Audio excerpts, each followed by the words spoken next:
Hi, everybody. We are live ahead of Mexican Grand Prix qualifying.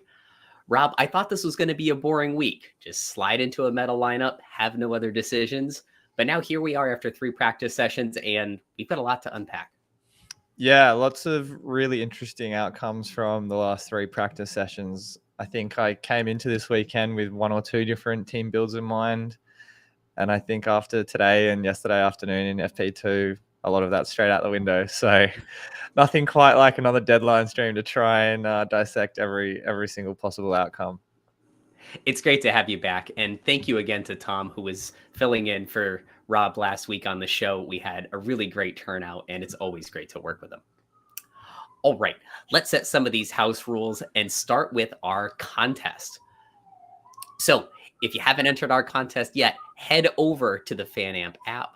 Tell us who you think is going to score more fantasy points this week, Lewis Hamilton or Sergio Perez.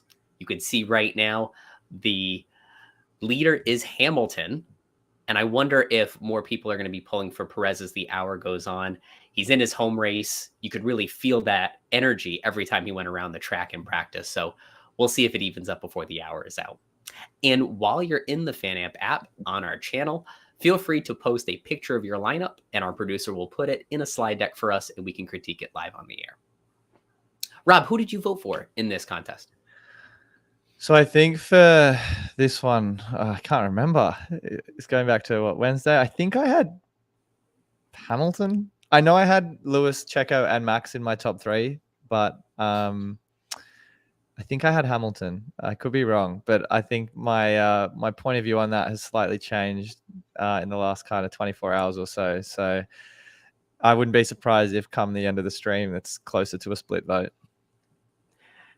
I went with Hamilton, and this was before we had any action on track. And I just think, he's never had 3 races in a row where he's scored no points. Last time he's gone 2 races in a row was 2010. So I think he'll be back with a vengeance. Mercedes, the second fastest in the sims, but they definitely had some struggles in the first few sessions. So it'll be interesting to see whether or not it pans out. We see Mike in the chat. He says, add 10 points for driver of the day for Checo. I'm definitely mindful of the sentimental driver of the day if Checo can put it on the podium. Yeah, definitely. I think he's got that, reassurance from the last 2 races, back-to-back podiums, that home crowd support. Interestingly, it was Ricciardo last year who got that driver of the day nomination when he had that kind of comeback into the points. I wonder if Perez does put in like his first podium in a little while, if that's enough to get him over the line. And I think for a lot of the engaged strategists inside the top 10,000 or so, there wouldn't be that many that have Perez heading into this race week. So I do wonder if he acts as kind of a little bit of a mini differential for our teams, given that we've gone quite cold on him the last few races. That makes a lot of sense. And you were talking about the strategists inside the top 1,000. We have Andreas here, who's number 12 in the world. Welcome, and thanks for joining us. That's amazing that you're so high up. Usually we have Luke, who's always hanging around the top 10, but he sends his regrets today. He also sent me his lineup. So if anybody's interested in seeing what another one of the top teams in the world is running, I do have that handy. All right, let's head over to what we saw in free practice 3. Another session with Verstappen on top, but Alex Albon has been the surprise pretty much all weekend, sticking at P2 in FP3. What do you think about a Williams resurgence this weekend in Mexico? Yeah, look, all the signs have pointed to a really good weekend for Alex Albon so far. He's looked very competitive on particularly that soft tire. And I think with the kind of track characteristics, we will see, many teams run, a number of different stints on the soft. So I'm very intrigued to see how that eventuates over the course of an entire race. I think for me, it's just very much budget dependent, as it is for a lot of people. But he has put in a number of laps in practice so far where it's been purple through sectors 1, 2, and 3. And I was quite optimistic that he'd be, looking the goods, certainly through the first sector where there are 2 very long straights. But the fact he's been able to put together a complete lap on more than one occasion in the last kind of 24 hours of practice, it's been a great sign. And interestingly, the other top 10 from FP3 that stood out to me was Daniel Ricciardo. Ricciardo was in the top 10 in all 3 practice sessions. He finished P7 here last year in what was a lost season for him at McLaren. He won Driver of the Day because it was a very emotional time for Danny Rick fans. We knew we were going to lose him coming into this year. So it was a very interesting turn of events to see Daniel Ricciardo back with pace this weekend. And then across the garage, Yuki Tsunoda's taken almost everything new to start at the back of the grid, and he rocks at P7 and FP3. So both AlphaTauris looking like some pretty strong budget options this week. Yeah, definitely. Ricardo's looks sneaky good through all three practices. I definitely think for those people with a lower budget looking for that enabler, he stands out as a top candidate for me. Sonoda as well, as you pointed out, P20, exceptional upside with overtakes and positions gained.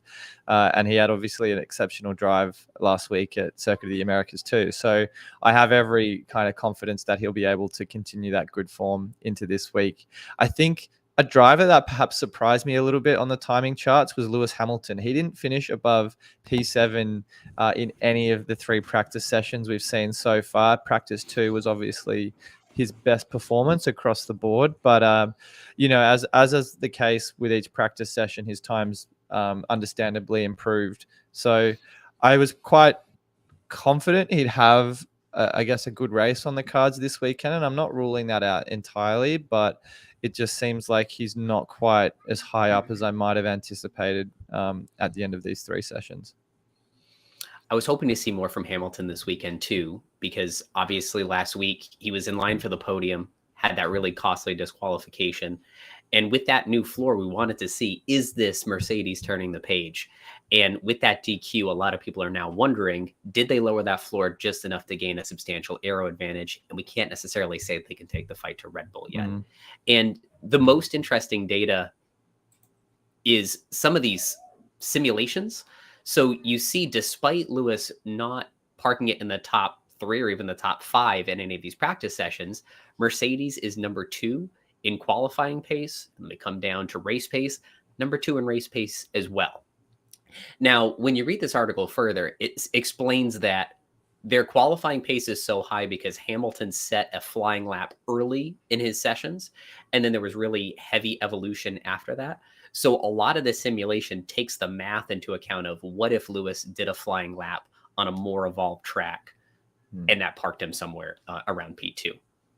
So even though the sims have them higher, we never saw the progress on track that would give you proof of it. Yeah, for sure. I still think the Mercedes has a lot of upside. I mean, Russell, if we can use him as kind of a yardstick for the Mercedes performance in P3 in particular, he was very close to the top 3, 0.2 off Checo. So I think he perhaps enters the conversation a little bit as a similar price point to those with Carlos Sainz, Sergio Perez that might want to get some coverage of Mercedes. It is just going to be difficult for me. I know we talked about this earlier in the week. I've talked about it on my videos on YouTube as well. For me, Hamilton requires a -4, and I have thought about using the wild card this weekend. But again, after what we've seen through the 3 practice sessions, from what we're seeing on the data you've got on the screen here, I'm just not sure if it's worth my while or if I want to take a punt if I'm actually going to maximize the wild card this weekend as opposed to another week. So we'll see how we go. But I think I'm leaning more template than I may have been 24 hours prior. I know. I feel like I'm going to be more boring than I was hyping myself up to be this week. And there's not much of a battle on track so far this weekend, but I'm seeing a bit of a battle in the chat. We talked about Andreas at number 12 in the world, but we have a dupe at number 13 in the world. So we might have a little head-to-head battle right here in the chat. So congratulations to both of you. I hope both of you can make it into the top 10 and the top 5 so we can get some prizes for our viewers. That'd be really awesome. Yeah, definitely. On the topic of the chats, I understand a poll's been put out. Not that I'm personally moderating it, but producer Greg and Dennis are obviously doing the work there. And in respect of Alex Albon, who we just talked about before, interestingly, the most, or 62% of respondents to the poll have put Alex qualifying between P6 and P10, which I don't think necessarily is completely out of the equation. Based on the data we've seen in the performances he's put in, not to rehash anything we've already talked about, I probably expected the P1 to be P5 to be a little higher, but I suppose Red Bull do look very good. McLaren are definitely going to be in the mix. So yeah, interesting. What's your take on that? This is the opposite of the Hamilton situation, where you saw consistently high marks for Alex across all the practice sessions, and yet you see Williams at the bottom of the table in the sims. So I'm not quite sure what the sim is seeing that we're not, but it does make me a little bit nervous. I think for teams that are looking for a differential, that Piastri to Albon move is one way to try something different that has some pretty high points potential. But the sims did make me a bit nervous, despite Albon finishing FP3 and P2. Yeah, definitely. I mean, I'm in two minds still on what my team looks like. I'm pretty fairly settled on Max, Lando, Red Bull, and McLaren. But for the, I guess Oscar would be that make way for Alex Albon if I decided to bring him into my team. So it's kind of tough. I mean, the data for McLaren is encouraging. I think Piastri, I've kind of talked to a couple of people on Twitter about this afternoon, that even though Albon looks sensational in particularly P1 and P3, Piastri wasn't exactly off the pace either. He was P6 in FP1. He was a little further down in P9 in FP2, and then back up to P5 in free practice 3. So for me, I'm pretty sure that's going to be encouraging enough to want to stick with Oscar this weekend after a disappointing Grand Prix last week. But he's probably flown under the radar a little bit, given that Albon at a somewhat similar price point has been putting in these sensational times. That's a great segue to another piece of data I want to walk through. Is with these recent sprint weekends, we haven't had the benefit of some of Ryder's analyses because you only have the one practice session. This is the most recent, the post FP3 sims. And you can see, at least for my budget, which is, you can see here, 134.6, he predicts that a triple Red Bull, triple McLaren build with Tsunoda at P20 is going to get us to the promised land with the most points. And interestingly, to your point about Piastri, when you sort about who's most likely to gain value, a lot of familiar faces from the team, particularly Piastri and Perez. Yeah, great observation there. I mean, value, I probably tried not to buy into it too much, but I still think any team with Ricciardo in there or Oscar in there is going to increase pretty substantially compared to most others, given I think they're both rather underpriced at the moment. But I think Tsunoda in that top team you've got on screen also makes the most sense, just because of him starting from the back. And I guess I'm in a similar dilemma to, I can't remember who it was in the chat. I think Billy a minute or two ago, is deliberating with Albon and Tsunoda over Piastri and Ricciardo. That's kind of where my head's at the moment. I think you could make, I think in terms of chasing value alone, which I don't know if it necessarily carries as much weight now as it might have done, a few races back, given we're closer to the end of the season. If like Piastri and Ricciardo, I think has more value upside. For the points, it's hard to say, but I think Tsunoda starting at the very back and Albon in that rapid Williams does have a pretty good point ceiling. What's your kind of take on those two combinations? For Tsunoda, I really like how safe he is this week, because as long as he finishes the race, he'll end up with no less than 0 points. I think between how old some of these power units are, with the struggles of keeping brakes and engine cool, I think there's going to be probably 2 or 3 DNFs.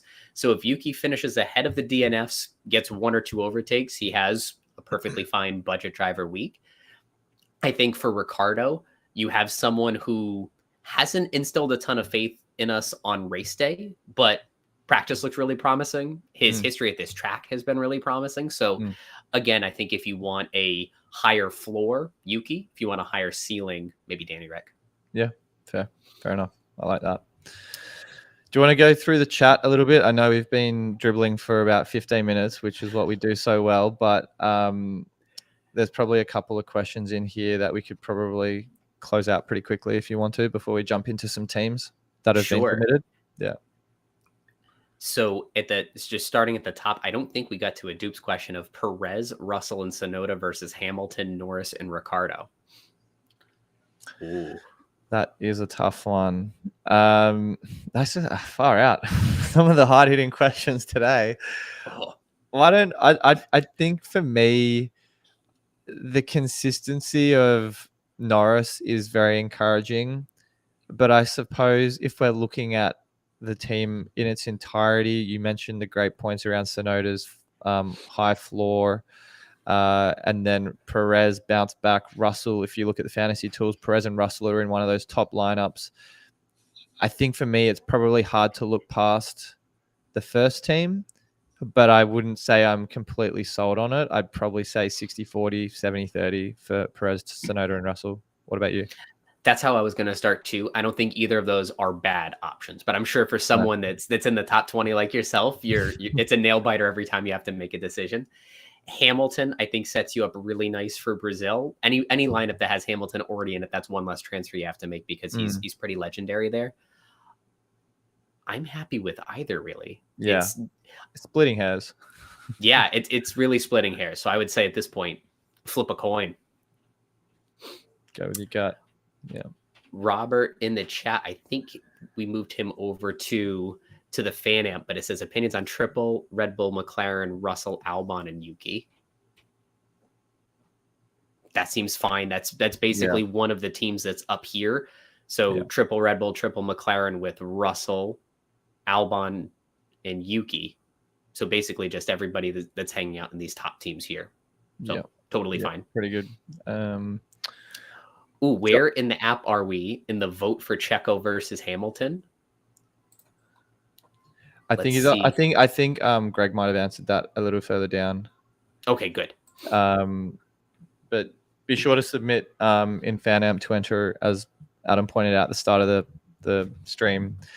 You can go into the contest to win Fifth Gear Gums giveaway. Just all you have to say is Checo or Lewis. It's as easy as that. And we'll spin the wheel at the end to select a winner. I'm representing Lewis in the app and Lewis on my Fifth Gear Gum shirt.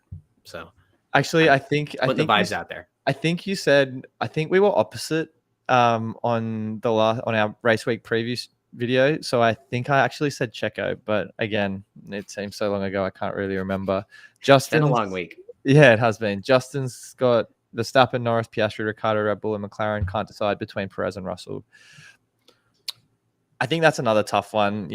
Again, splitting hairs a little bit. They're both very well. Look, Perez obviously a little bit more inconsistent, but is expected to go up a little bit more in price.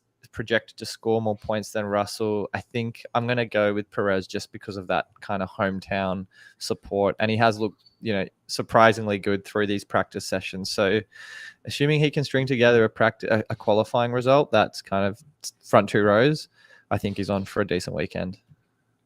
For me, I think on track they're going to end up roughly the same, but then with Perez, you have the chance that he could get driver of the day too, whereas George, it'd have to be P2 or higher if you think he's going to get driver of the day at this point. So I would lean toward Perez, but you can see here, those builds are right on top of each other. So that's a no wrong answers question too.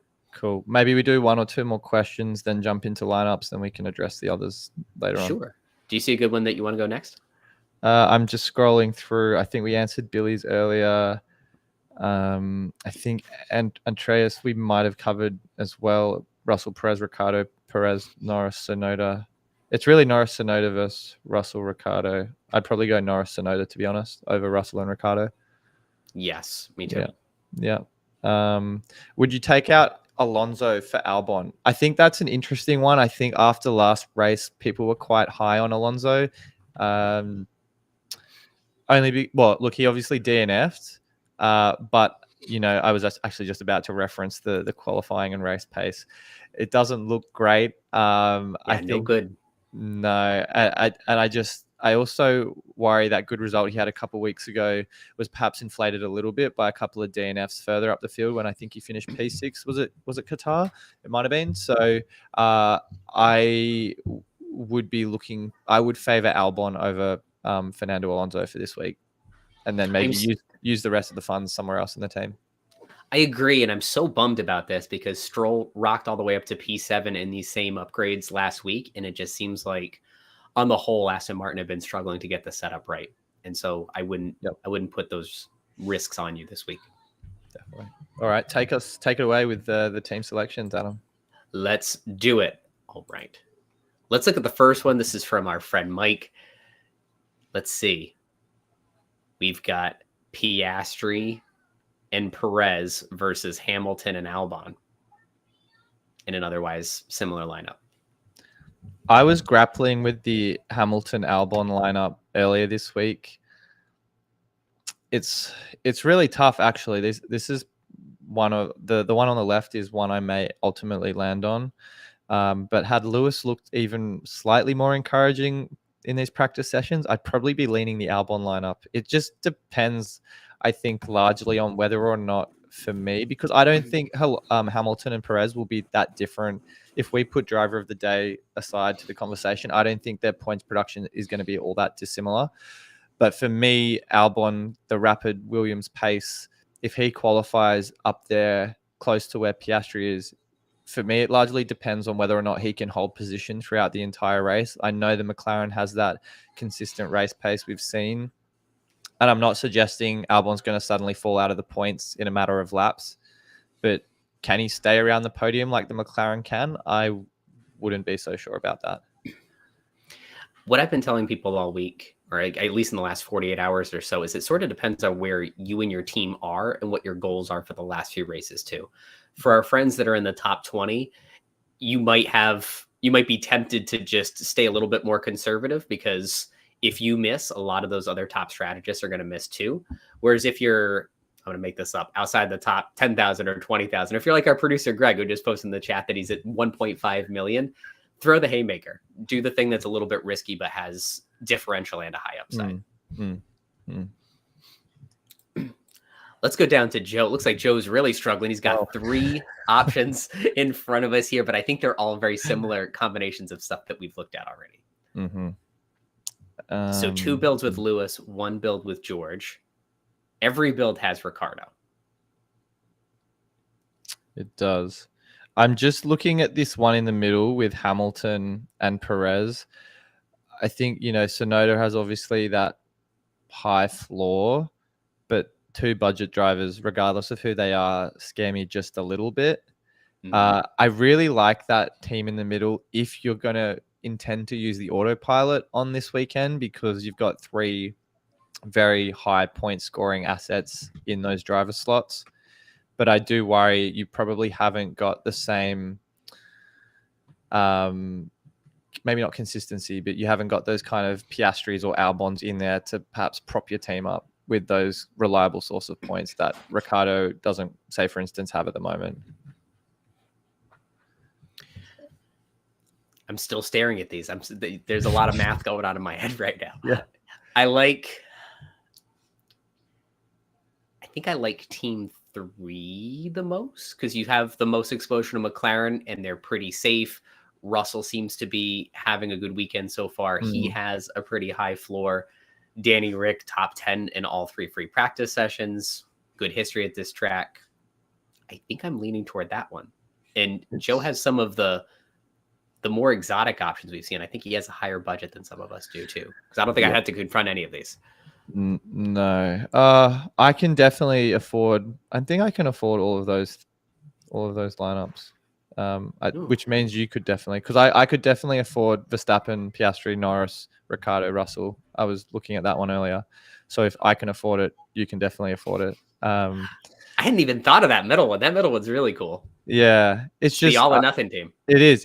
Yeah, it definitely is. Hamilton is a differential in itself. Perez would be a differential for most strategists inside the top 10,000. So, that could really soar. I think for me, I like to, in a nutshell, probably team 3 as well. Yeah.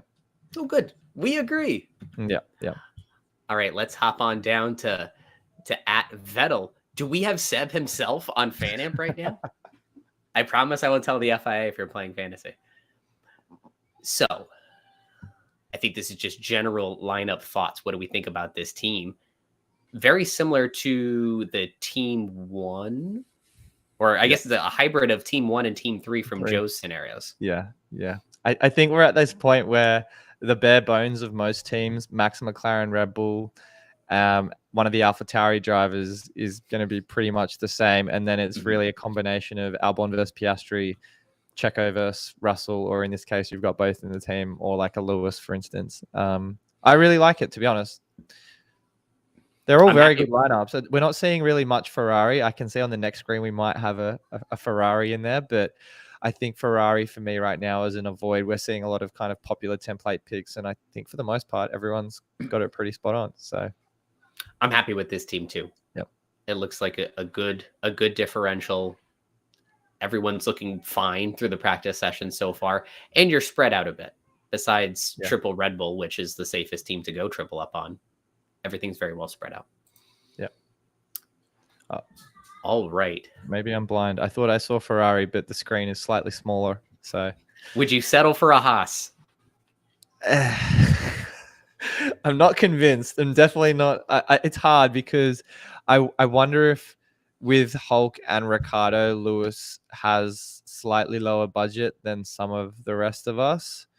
Let me just. Sorry, I haven't got the screen fully zoomed in. But looking at that, what's your take? I'm not. I think the Haas kind of scares me just a bit.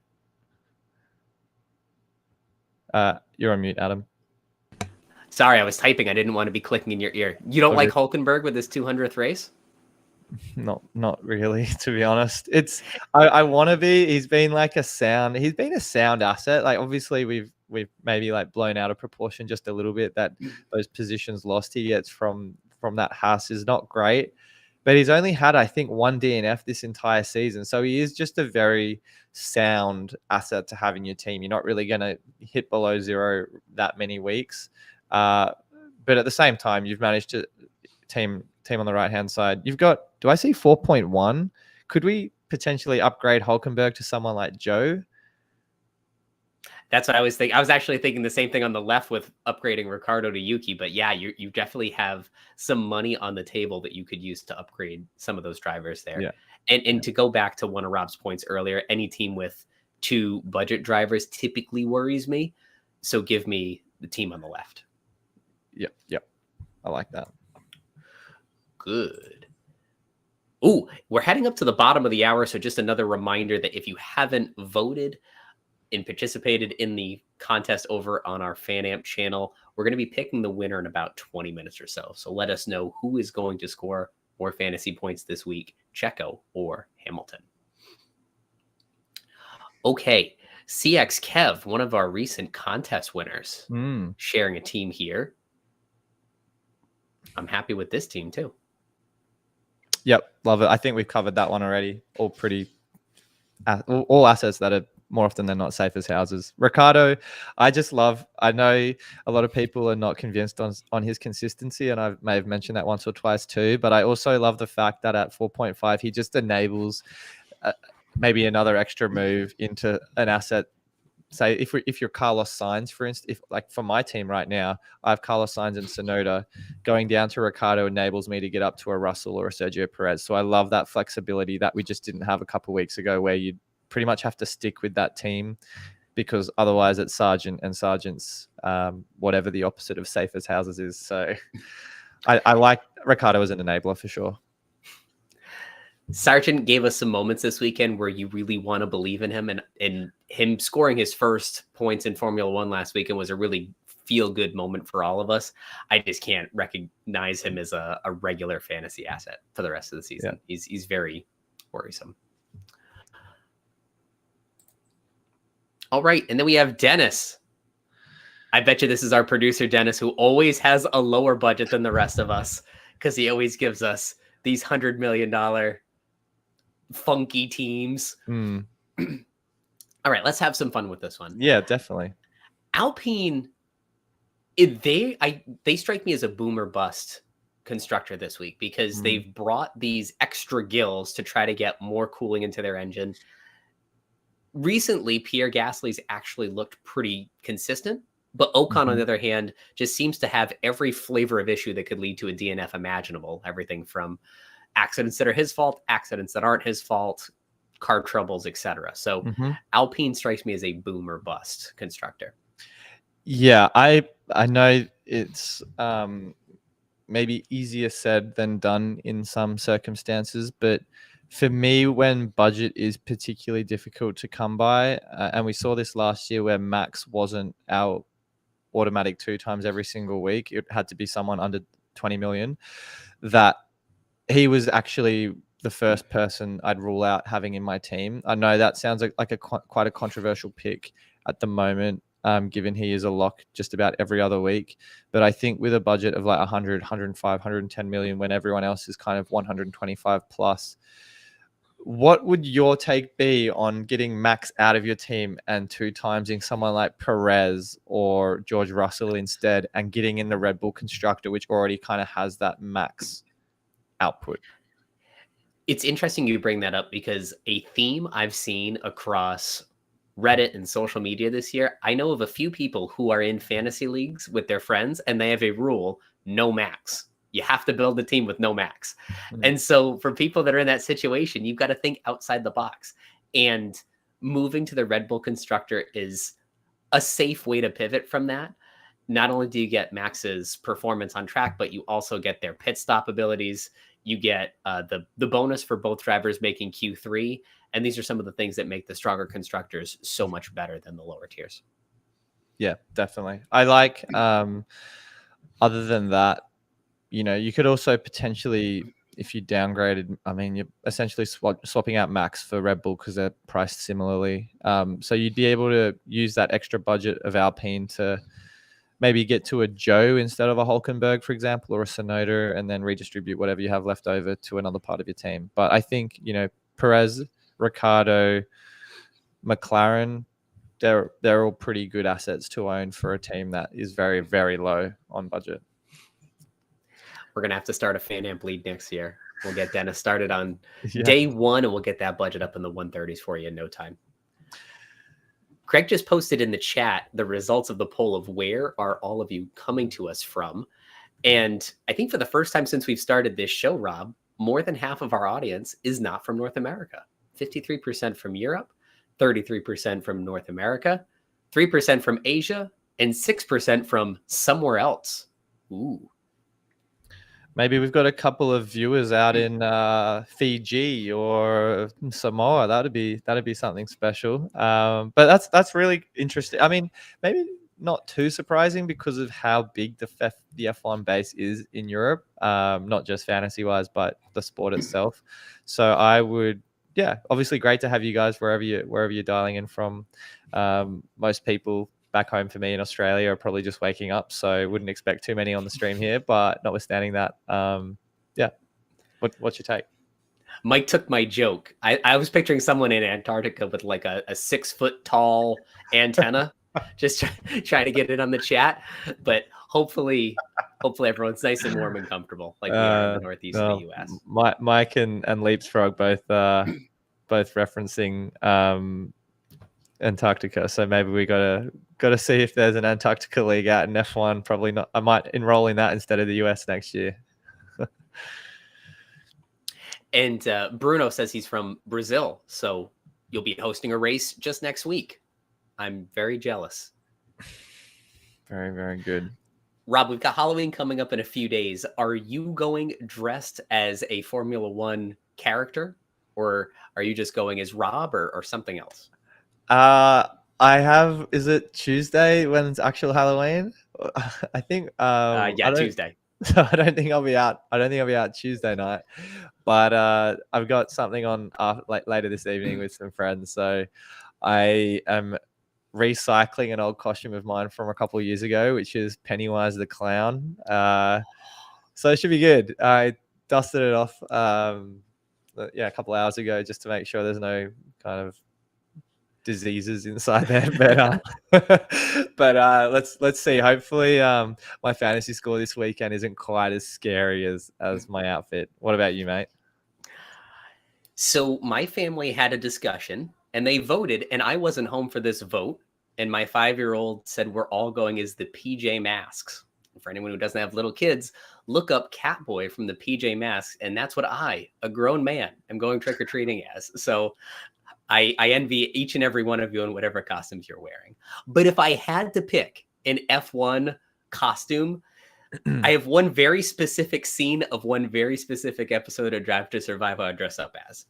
All right. What? So after the 2021 season, they break down the whole drama between Max and Lewis. And Toto, the entire season, he's wearing Mercedes stuff or he's wearing a nice, formal business attire. And in the very last scene, they say, Toto, does Red Bull have a target on their back? And they cut to him and he's wearing this black turtleneck, like a Bond villain. And he looks straight in the camera and goes, everybody has a target on their back. Wow. That's who I want to be. Okay. Awesome, mate. Yeah, do that. That'd look sick. I don't have a black turtleneck. I'm not sure a white one quite works. I don't think I do either.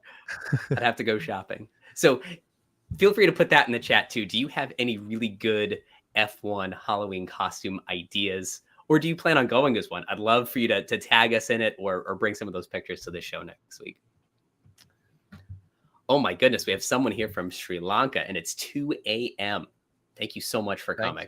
Thanks for dropping by, Ajmal. That's super, super late. So we love the support from out in Sri Lanka. 25 minutes until the deadline for those of you keeping track. Get those teams locked in soon. I'm going to lock mine in very shortly. Do we want to quickly jump back into any questions that have come through in the last kind of 5 to 10 minutes? And then we can maybe take another look at a couple more lineups if any more have come through.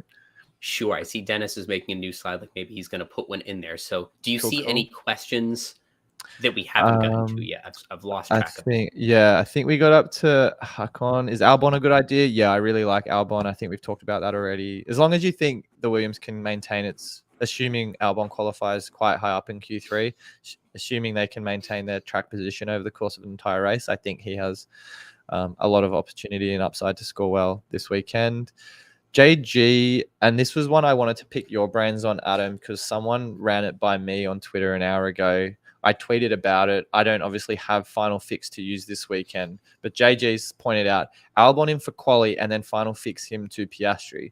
Now, I have my own take on that. I think I've maybe already alluded to it already, but I'd love to get your point of view on whether or not that's viable for those of you that still have final fix intact. I think you might even have it intact, if I'm not mistaken. I do. And to give you a sneak peek of what my lineup will look like, it's going to be very similar to a template and very similar to something I ran before the Limitless at US last week. And that allows me to have the final fix in hand this week or next week in Brazil. And then if I want to start shaking things up for Vegas, then I'll have my wild card as my last chip for one of the last 2 races. Having the final fix is this secret weapon. You can just sit back, watch qualifying, read everything that people have said about why teams were good or bad in the session, and then make a decision if you want to sub someone out. I'll be sure to sound the alarm if I use it this week. At first look, I would trust Piastri over a full race over Alex Albon, but also Alex earlier this season on multiple occasions, he's been that guy with the DRS train behind him. And nobody can pass him, and he just finds himself in that P9 to P11 range and never lets go. So, yeah, I'm not quite sure if I'd use it for that. No, I mean, I think it's obviously great that people are trying to be a little creative with their lineups to use chips that they might have sat on for most of the season. And there are some people I'm still seeing that have, 2, 3, 4 chips left. I mean, we've both got 2 left as well. So I think with, 4 races left on the calendar and you've got, say, 3 or 4 chips left, then hell, why don't you just pull the trigger on maybe final fix this weekend? It is going to be a weekend where not a lot of people are using the 3 times or the Limitless, because those people that still have them are going to save them for Brazil. So the chips could be a differential unto itself. So if you feel like that's a play, then go for your life. I think that's a great idea. There was a question shortly after that in the chat of which chips, if you had all of the chips, what are the best ones to have for this week? There's never a bad week for the 3x DRS boost. You just slap it on max and set it and forget it. I think the autopilot could be a fun one this week where Perez or Hamilton and Lando's always hanging out up there. There are several drivers that could, with maybe a fastest lap and or driver of the day, knock off max. Those are all in play. What do you think, Rob? Yeah, I mean, I think we might have talked about this in our race week preview video earlier in the week. I think if you've got extra DRS and Limitless both to use, I would save the extra DRS for the sprint in Brazil. That it's, in my opinion, the most powerful chip that we have available to use. So save it for a weekend where there are the most points on offer.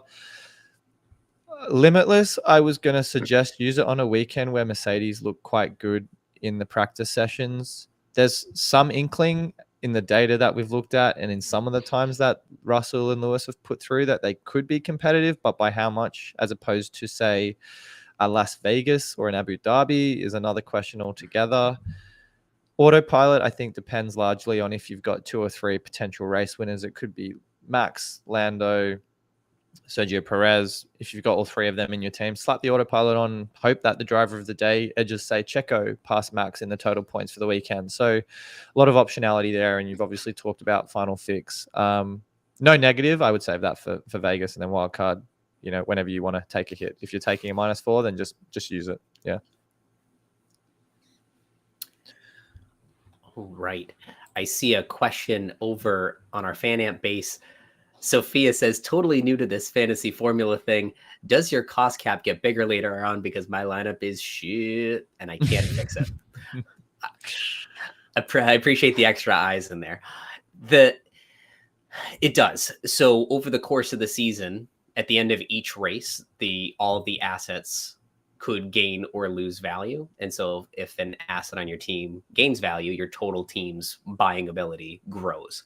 So everyone starts at 100 million, and you can see Dennis started his season a bit later than the rest of us, but then we've had the benefit of the last several races to grow our cost cap. Yeah. Best time to start is the first race of the season. That's when everyone's most engaged and it's super competitive in your mini league. So hopefully we see you race week 1 of next year, Sophia, and we'll have a fantasy formula league kicking off in week 1 too. So more information on that ahead of next season, but it would be great to see all of you guys there when it starts.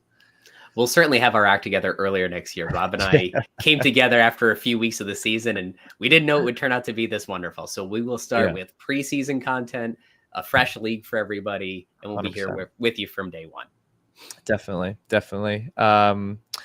Do you want to quickly take a look at the poll one last time? Then we can wrap up a few more questions. We'll do rapid fire questions, and then we can pivot onto our team. Whoa, wow. I did not expect that to change so quickly. Hold on. I want to do a before and after. This was the before. Huge swing for Lewis. And then there's the after. All the way back to Checo. Let's go, Checo. So I wonder if perhaps everybody, like me, people were loading up on Lewis, fresh off the DQ, a lot of data proving that he's going to make a comeback in Mexico, saw free practice and said, I don't know about this. And then the movement started going to Perez once you could feel some of that energy in the sessions for him. Yeah, definitely. I still think Lewis is going to be in the mix for sure. It's understandably skepticism, I think, that's come out of the times he's put forward, but maybe that driver of the day potential for Checo might just edge him over the lines. I think, I'm leaning towards Checo now, but who knows? It could go either way. I might be starting at the wrong point in the chat, but Ajmal wanted to know about no negative. Which race for the rest of the season is best for no negative? I would say, for me, if I had no negative still, I would go with the track with the least data and the least amount of space to do some work, which is Las Vegas. 100%. I think, Rob, you had mentioned, I think on one of your solo shows this week, you were playing Vegas on PlayStation. And you came to realize, man, this is a really narrow track. We could have some real racing incidents here. Yeah. It reminded me a lot of Singapore. Obviously, you've got those big straights, but there's also a lot of really sharp turns. I got taken out and took out a couple of drivers while I was playing it on PlayStation F1 23. So save no negative for Vegas. As Adam pointed out, we've never raced there before as well. And there could be a little bit of a distraction around all of the festivities going on in the lead up and post the race. So drivers may not be on their game quite as much. So save it for Vegas. Good. If you want to quickly scroll through, pick out a couple more questions, I'm going to just lock in my team now. Sure. I'll post it on Twitter. If you want to answer a couple questions, then we can flip the switch. I'll take on some questions, and then you can lock in your team if you haven't already. How does that sound? Bless you. You thank God I hit the mute button. I would have ended everybody's afternoon. All right. So I see a really good question in the chat from Robert that Bruno had started answering. If Yuki reaches Q3, starting from the back, does that count as positions lost? Not this year, because the positions lost are from your starting position, not your qualifying position. And Bruno makes a good point. There's probably going to be a bit of tire strategy going on. Typically, if someone knows that they're starting at the back of the grid, they're not going to go too hard in qualifying, because who cares if you qualify P7? They're going to put you right back at P20. So I'm not afraid that he's going to fail to set a representative time. He's going to want to try to see some more data out of the car in Q1, but I don't predict Yuki will go terribly far after that. Almost locked in. Do you want to do one more and then I'll be right back on? Yeah. I see one from Michael. Would you swap Ricciardo for Tsunoda but take a -4? I don't think I'm that sold on Tsunoda that I would take the penalty and lose Ricciardo. But if you see, like, if you're worried about Ricciardo and you're of the mind that we haven't seen really much of him in races all season, take the guy with the higher floor, I think it could work. It's close. I'd probably lean toward just keeping Ricciardo in for 4 points.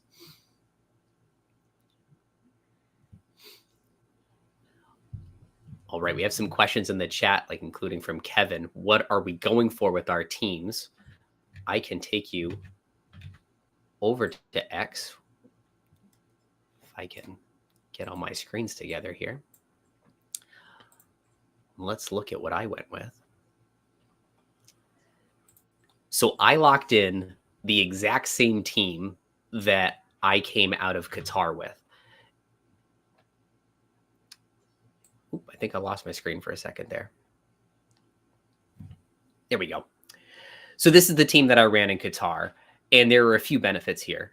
I've got somewhat differential play with Perez potentially getting that sentimental driver of the day. I have Yuki Tsunoda starting P20, only able to gain positions. I've got the triple McLaren, who are most likely to gain some value at the end of this week and provide a good point ceiling. And importantly for me, I get to roll a transfer into Brazil. So if I want to move my team around a lot to make Hamilton work, I don't have to use my wild card and I don't have to take any points. All the while, I've got final fix in my back pocket. Rob, have you locked in yet? Locked it in. Yeah, same team, but I'm so jealous that I'm like 0.5 short or whatever it is for Tsunoda. So settling for Daniel Ricciardo, but I'm not mad about it. I'm pretty comfortable with the decision, and who knows? Ricciardo could end up with a surprising drive. So fingers crossed. Were you happy in FP1 seeing 3 Aussies on the track with Jack Doohan out there? Yeah. Obviously, really good to see Doohan out and about in Alpine. I've really hoped for some time he gets to drive in F1 at some point in the future. Whether or not that becomes a reality is just another thing altogether, because of the fact that only so many seats for so many talents. But I don't think he looked particularly out of his depth. I mean, all of the rookies had their flashes of brilliance in FP1. I just feel for Théo Pourchaire. Poor guy didn't even get a time in. Car troubles the whole time. Yeah. It's hopefully another opportunity comes around for him in the future. But yeah, great to see that there's a bit of Australian representation on the grid after at one point looking like there was only one at the start of this season. Yeah, and we'll see him again for Abu Dhabi, which is really exciting. Kevin asks, why not Albon on our teams? So it would be over Piastri. For me, I'm just going with someone who I think is a little bit safer. Yeah. Albon could qualify high, DRS train most of the race, and finish in the top 10. But I worry that Williams could drop off. I should knock on wood for the Albon fans. It's been a while since he's had some car troubles, and I worry about aging power units, tracks where you struggle with temperature. So I'm just going with the slightly safer option there. Yeah, I think that also covers off Bruno's question. Russell versus Hamilton, Max versus Piastri. I think Max in any combination is going to be my preference, particularly because of that 2 times. But Oscar is also, as you say, very consistent. I think you kind of know what you're getting from him.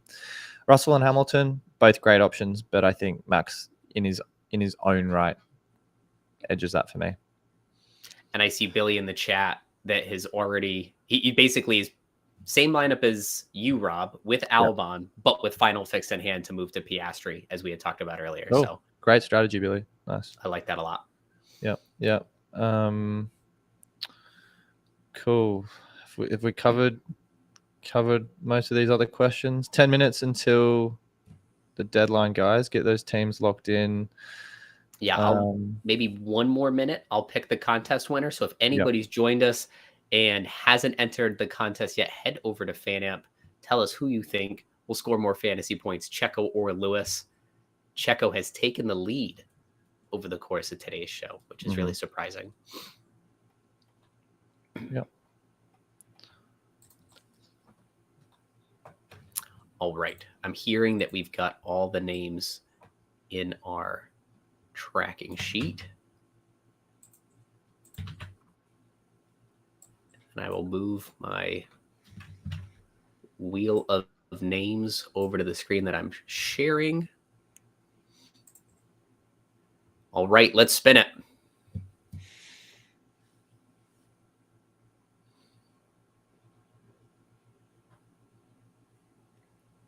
All right, it's a new winner. Congratulations to Pranay. So you'll receive $50 toward fifthgeargarms.com and the chance to rename one of our teams for Brazil. Everyone's been very kind with their team names so far. It's been a lot of fun. I was surprised that the Papaya Power Racers wasn't chosen by anybody. I didn't have to do punctuation or anything. Yeah, interesting. I had to add a period, a full stop to the end of the name I had chosen for my team last week, but no suggestions of Rob, your team sucks, or Rob won't get a 5K rank. So fingers crossed that doesn't come through anytime soon. I'll have to enter with my burner account next week, see if I can win and change your team to that. Kev, I really appreciate the kind words. He says he stopped watching the build-up on Sky Sports to watch us. Oh, that's so kind. I feel very humbled by that. Thanks, Thank Kev. you. Yes, I'm sure they say it a lot these days, but you could be anywhere in the world, but you've chosen to be here with us talking about fake driving that translates somewhere from real driving. So we're really, really glad to have everyone here. Oh, dear. All right. Any last-minute questions? Yeah, what teams? That's what I was going to say. Does anybody have any last-minute questions? Stuff that you entered earlier that we missed? Funny Halloween costumes? I think I scared everyone off with my Toto idea. Yeah. We'll hang out for another minute or two. Yeah. I mean, it seems like the teams have definitely gone back to a classic template build. Tom hit the nail on the head with his tweet early this morning, as you mentioned before. But it is, I think Perez is, I already said it before, I think he's going to be a little bit of a differential asset. Still owned by 35% of strategists in the game, but I'd say many of those are disengaged zombie teams. So hopefully we can make some rank. You're closer to the top 5K than I am. I just want to make sure I can crack that before the end of the season, because 1,000 is just a little beyond my reach, I think. Just got to take it one race at a time. Exactly and right. For Perez, just on a human level, I want to see the guy come up to his home race and really surprise a lot of people. He's been taking a lot of heat over the last few months. And after COTA, it was the first time we started hearing really positive press from the Red Bull camp on him in the lead up to Mexico. So I hope he can really make them proud, keep his race seat for 2024 nice and secure. Arigato MF suggested autopilot. We may have already covered that, but do you want to add your 2 cents before we close out in a couple of minutes? I think autopilot could make a lot of sense here if you have a team with Max and Lewis, or if you feel really high on Checo, think he could win driver of the day. Another place you could do this is if you wait another week or two. We keep hearing these rumors about Ferrari taking engine penalties. Maybe Red Bull will follow suit because they're reaching the end of their allocation.